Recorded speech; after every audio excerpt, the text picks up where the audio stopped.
నమస్తే, welcome to voice with Vamshi. ఒకప్పుడు రాత్రి వెలుగు చూడాలంటే మనం సముద్రం ఇచ్చే నూనెనే ప్రేమించేవాళ్ళం. కానీ కొన్ని రోజుల తర్వాత ఆ నూనె దొరకడం కష్టమైంది. దాని ధర కూడా పెరిగిపోయింది. దాంతో మనకు ఖచ్చితంగా కొత్త ప్రత్యామ్నాయం అవసరమైంది. అచ్చం అప్పుడే చీకటిలో కదులుతున్న ఈ ప్రపంచానికి ఒక అద్భుతమైన నిధి దొరికింది. అదే వేల సంవత్సరాలుగా భూమిలో దాగి ఉన్న క్రూడ్ ఆయిల్.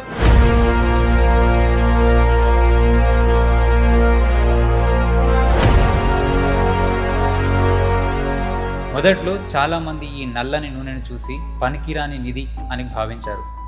కానీ ఆ సమయంలో ఎవ్వరూ ఊహించలేదు ఆ నిధిలో ఒక అద్భుతమైన మాయ ఉందని. భవిష్యత్తులో ప్రపంచాన్ని పాలించే శక్తి ఆ నల్ల బంగారానిదని. ఆ రోజు ఒక చిన్న దీపాన్ని వెలిగించడానికి మొదలైన సాధారణ అన్వేషణ ఆట ఇప్పుడు మనం చూస్తున్న ఆధునిక ప్రపంచంగా తిరిగి వచ్చింది.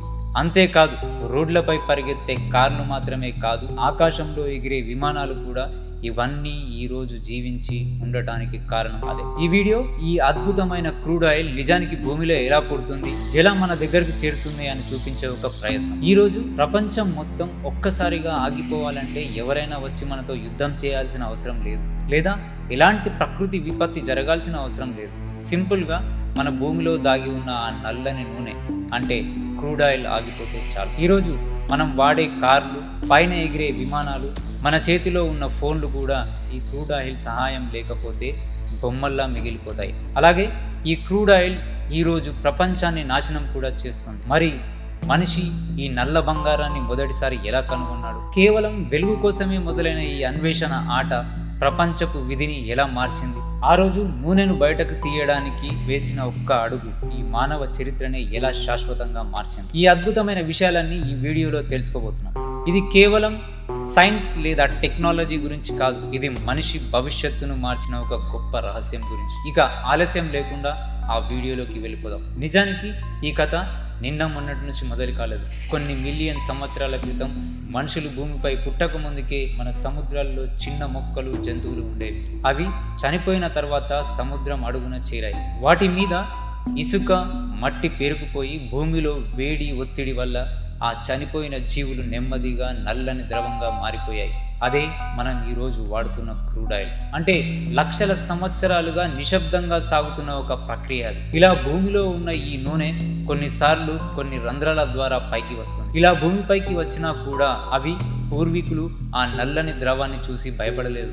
వేల సంవత్సరాల క్రితమే బాబిలోనియన్లు, ఈజిప్షియన్లు దీన్ని వాడడం మొదలుపెట్టారు. తమ పడవలు నీటిలో మునగకుండా ఉండటానికి, ఇళ్ల గోడలు బలంగా ఉండటానికి వాటర్ ప్రూఫింగ్ మెటీరియల్ గా దీన్ని వాడేవారు. కొందరు దీన్ని మందుగా కూడా వాడేవారు. కానీ ఆ సమయంలో దీనిలో ఎంత శక్తివంతమైన ఇంధనం ఉందో ఎవ్వరికీ తెలియదు. వాళ్ళు దాన్ని ఒక సాధారణ పదార్థంగా మాత్రమే భావించారు. మరి ఈ కథలో నిజమైన మార్పు ఎప్పుడు మొదలైంది? 18వ శతాబ్దంలో.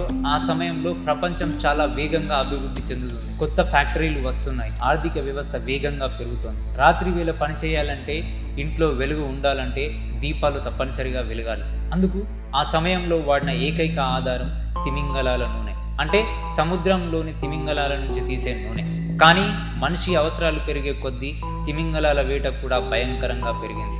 ఫలితం తిమింగలాల నూనె ధర ఆకాశాన్ని తాకింది.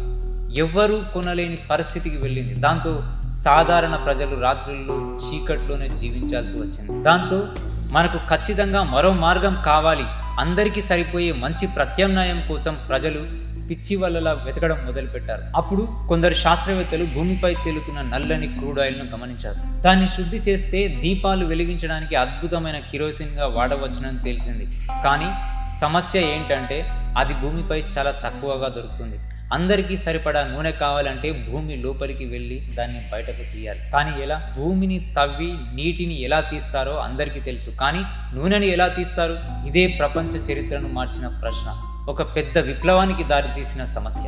ఈ నూనె కోసం అమెరికాలో చేసిన ప్రయోగాలు మనం చూసాం. కానీ చరిత్రలో ఇక్కడ ఒక మైండ్ బ్లోయింగ్ ట్విస్ట్ ఉంది. టెక్నాలజీ అంటే ఏమిటో కూడా తెలియని ఆ ప్రాచీన కాలంలో చైనీయులు భూమిని తవ్వారు.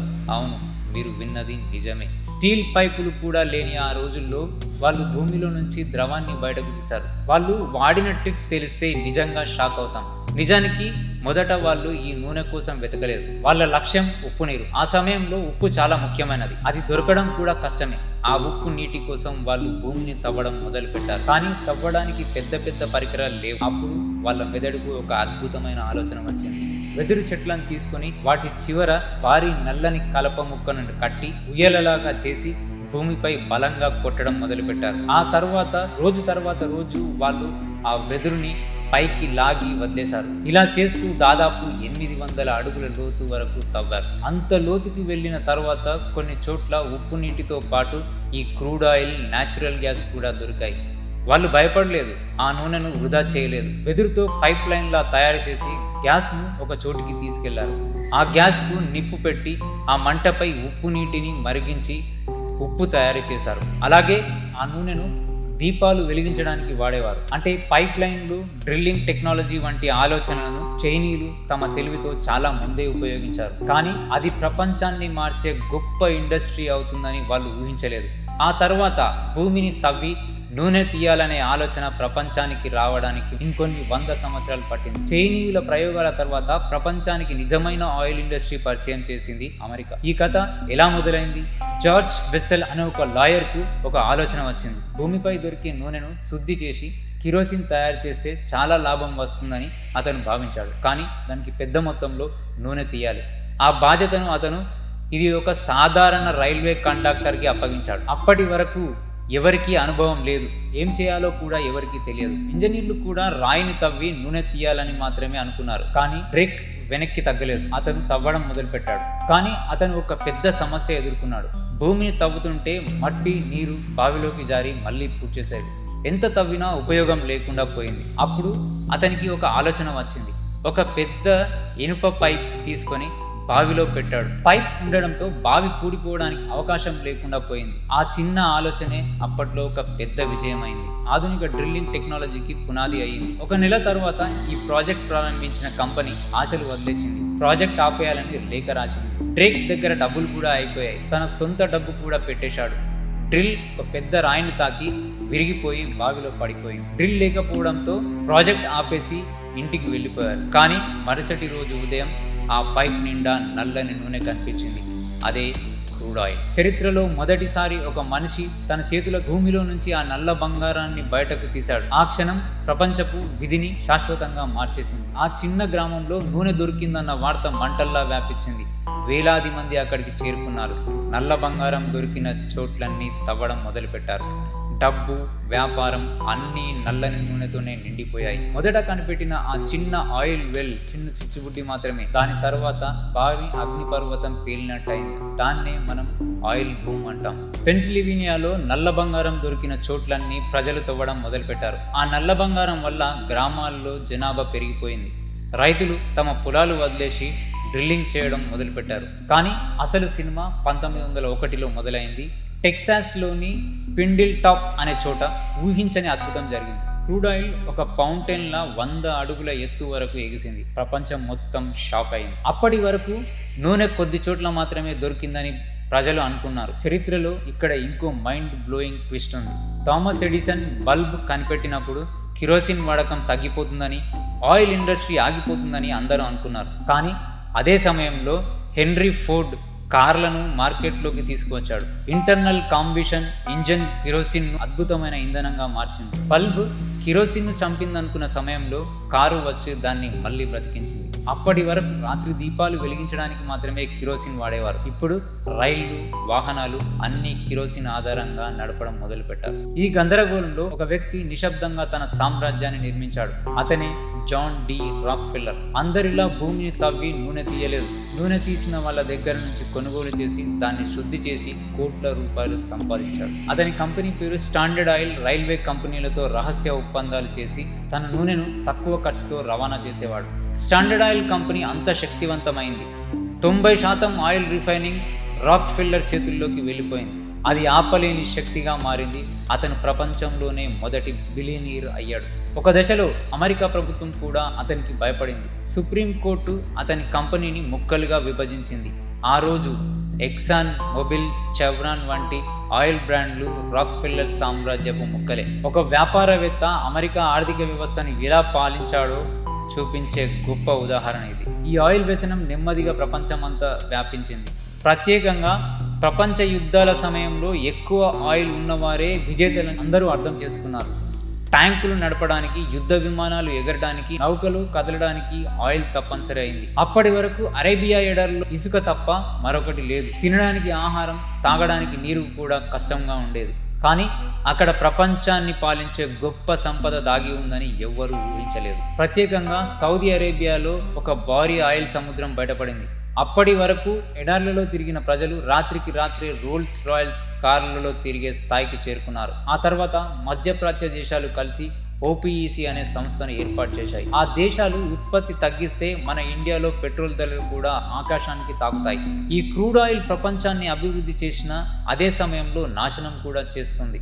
ప్రపంచంలోని కార్లు, ఫ్యాక్టరీలన్నీ విడుదల చేసే నల్ల పొగ మన భూమిని కాలుస్తుంది. దాన్ని మనం గ్లోబల్ వార్మింగ్ అంటాం. ఈ తీవ్ర మార్పుల వల్ల అడవులు నాశనం అవుతున్నాయి, వాతావరణం మారిపోతుంది. కేవలం 100 ఏళ్ల క్రితం మనం బయటకు తీసిన ఈ నల్ల బంగారం ఇప్పుడు మన ప్రాణాలకే, మన భవిష్యత్తుకే ముప్పుగా మారింది. ఈ క్లైమేట్ చేంజ్ మాత్రమే కాదు, భూమిలోని ఆయిల్ కూడా ఒకరోజు అయిపోతుంది. శాస్త్రవేత్తల ప్రకారం వచ్చే 50 నుంచి 60 సంవత్సరాలలో క్రూడ్ ఆయిల్ నిల్వలు తగ్గిపోయే అవకాశం ఉంది. అయితే మన పరిస్థితి ఏంటి? ప్రపంచం మళ్ళీ ఆ చీకటి రోజులకు వెళ్ళాలా? అవసరం లేదు. ఎందుకంటే మనిషి ఒక మార్గం మూసుకుపోతే ఇంకొక కొత్త మార్గం వెతుకుతూనే ఉంటాడు. మనకు కొత్త ఆయుధాలు దొరికాయి. అవే పౌరశక్తి, పవనశక్తి. అంటే సూర్యుడు, గాలి ద్వారా విద్యుత్ తయారు చేయడం.